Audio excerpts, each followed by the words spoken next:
నమస్తే, welcome to NCN news. నా పేరు పుష్ప. బులెటిన్లో ముందుగా హెడ్లైన్స్ చూద్దాం.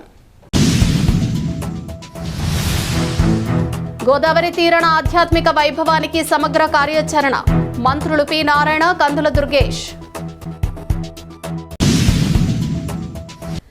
రాబోయే 2027 గోదావరి పుష్కరాలను దేశంలోనే ఆదర్శవంతమైన ఆధ్యాత్మిక మహోత్సవంగా నిర్వహించేందుకు కూటమి ప్రభుత్వం ఏడాది ముందుగానే సమగ్ర కార్యాచరణను ప్రారంభించిందని ముఖ్యమంత్రి నారా చంద్రబాబు నాయుడు, ఉప ముఖ్యమంత్రి పవన్ కళ్యాణ్ దిశానిర్దేశంలో రాష్ట్ర పురపాలక పట్టణాభివృద్ధి శాఖ మంత్రి డాక్టర్ పొంగూరు నారాయణ, రాష్ట్ర పర్యాటక సాంస్కృతిక శాఖల మంత్రి కందుల దుర్గేష్ శనివారం రాజమహేంద్రవరంలో విస్తృతంగా పర్యటించి పుష్కరాల ఏర్పాట్లను క్షేత్రస్థాయిలో పరిశీలించారు. ఈ సందర్భంగా మంత్రి పొంగూరు నారాయణ మాట్లాడుతూ 2027 జూన్ 26 నుంచి జూలై 7 వరకు జరిగే గోదావరి పుష్కరాలను అత్యంత వైభవంగా నిర్వహించేందుకు ప్రభుత్వం పూర్తి స్థాయిలో సిద్ధమవుతోందన్నారు. ముఖ్యమంత్రి నారా చంద్రబాబు నాయుడు ఇప్పటికే పలుమార్లు ఉన్నత స్థాయి సమీక్షలు నిర్వహించి అన్ని శాఖలకు స్పష్టమైన ఆదేశాలు ఇచ్చారని తెలిపారు. ఇరిగేషన్, దేవాదాయ, హోం, మున్సిపల్, R&B, పర్యాటక తదితర శాఖలు సమన్వయంతో పనిచేస్తున్నాయని అన్నారు. రాజమహేంద్రవరం నగరంలో మౌలిక వస్తువుల అభివృద్ధి కోసం 585 కోట్ల రూపాయలను కేటాయించినట్లు వెల్లడించారు. మంత్రి కందుల దుర్గేష్ మాట్లాడుతూ ముఖ్యమంత్రి చంద్రబాబు నాయుడు, ఉప ముఖ్యమంత్రి పవన్ కళ్యాణ్ మార్గదర్శకత్వంలో పుష్కరాలు జరిగే 6 జిల్లాల్లో భారీ ఏర్పాట్లు చేస్తున్నామని తెలిపారు. గతంలో జరిగిన లోపాలను పునరావృతం కాకుండా కట్టుదిట్టమైన భద్రతా ప్రమాణాలతో కార్యాచరణ రూపొందించామన్నారు. అఖండ గోదావరి పర్యాటక ప్రాజెక్టు ద్వారా గోదావరి పరివాహక ప్రాంతాన్ని అభివృద్ధి చేస్తున్నామని, రాజమహేంద్రవరం ఘాట్ల అభివృద్ధి పనులు వేగంగా జరుగుతున్నాయని తెలిపారు. దూర ప్రాంతాల నుంచి వచ్చే భక్తుల కోసం ప్రత్యేక హోమ్ స్టేలు, టెంట్ సిటీలు ఏర్పాటు చేయనున్నట్లు తెలిపారు. ఈ పర్యటనలో ఎమ్మెల్సీ సోము వీర్రాజు, ఎమ్మెల్యేలు Adireddy Srinivas, Gorantla Butchaiah Chowdary, RUDA chairman Boddu Venkataramana, joint collector Y Meghaswaroop, municipal commissioner Rahul Meena, assistant collector Kshitij Aditya Sharma, irrigation SE G Srinivasarao, tourism regional director Murthy, Rajamahendravaram municipal commissioner అధికారులు, వివిధ శాఖల ఇంజనీరింగ్ అధికారులు, స్థానిక ప్రజా ప్రతినిధులు తదితరులు పాల్గొన్నారు.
ఇదంతా కూడా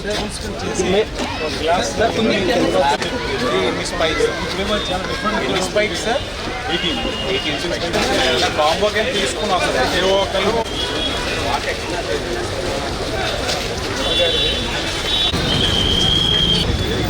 మన అవసరం దాకా పెయింట్ వేస్తున్నాం సార్. ప్రతిసారి శివరాత్రి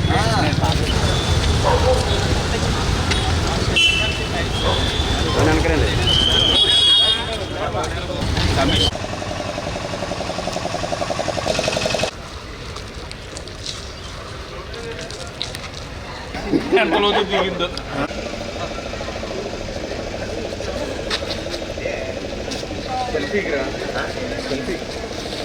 అందరికీ నమస్కారాలండి.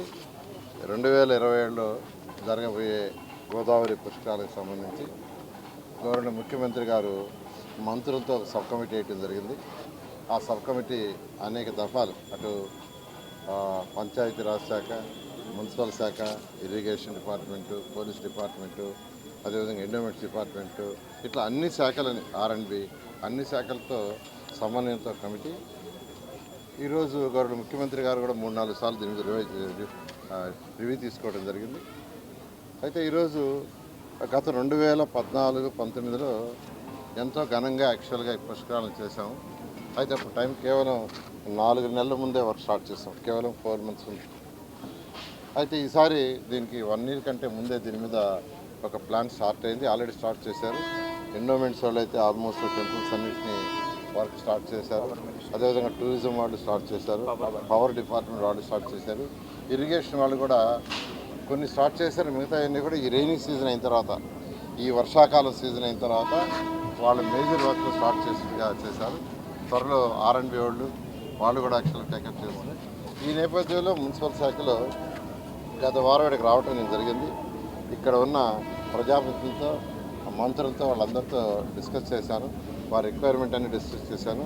గవర్నర్ ముఖ్యమంత్రి గారికి చెప్పడం జరిగింది.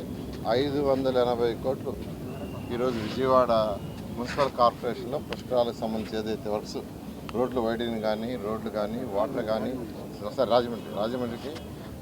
రాజమండ్రి మున్సిపల్ కార్పొరేషన్కి ఆ యొక్క సివరేజ్ కానీ, స్టామ్ వాటర్ కానీ, డ్రింకింగ్ వాటర్ కానీ, శానిటేషన్ కానీ ఇవన్నీ చేయడం కోసం యాక్చువల్గా ఒక 580 కోట్లు గవర్నర్ ముఖ్యమంత్రి గారు శాంక్షన్ చేయడం జరిగింది.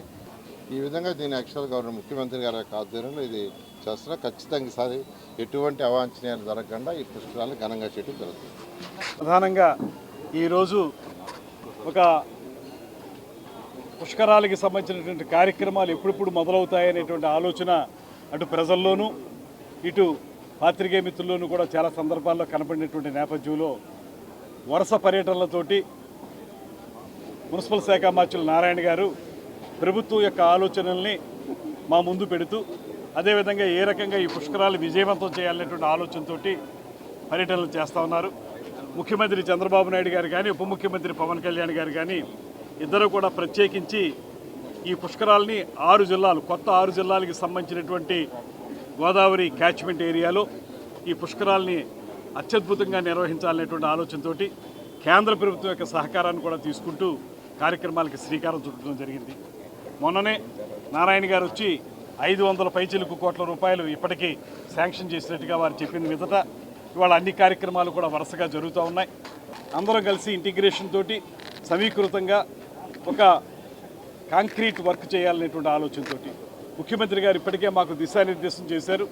అదేవిధంగా ఇప్పుడు వరుస పర్యటనలు చేస్తున్నటువంటి నారాయణ గారు ఎక్కడెక్కడ ఏ లోపాలు ఉన్నాయి, వాటిని ఏ రకంగా అధిగమించాలి, గతంలో ఉన్నటువంటి లోపాలు లేకుండా చూసుకోవడానికి ఏ రకమైన కార్యక్రమాలు నిర్వహించాలి, అటు ట్రాఫిక్ కానీ, ఇటు వచ్చేటువంటి భక్తులకి సౌకర్యాలు కల్పించడం కానీ, అదేవిధంగా వారందరికీ కూడా ఒక పవిత్ర స్నానాలు చేసుకునేటువంటి అవకాశం కల్పించడం కానీ, ఇవన్నీ కూడా సమర్థవంతంగా నిర్వహించడానికి వీలుగా ఒక కార్యాచరణ తయారు చేస్తూ ఉన్నాం. భద్రతా ప్రమాణాలతో కూడినటువంటి పుష్కరాల్ని నిర్వహించడానికి ఈ రాష్ట్ర ప్రభుత్వం, కూటమి ప్రభుత్వం దీక్షా కంకణబద్ధమై ఉందనేటువంటి మాటని ఈ సందర్భంగా తెలియజేస్తున్నాను.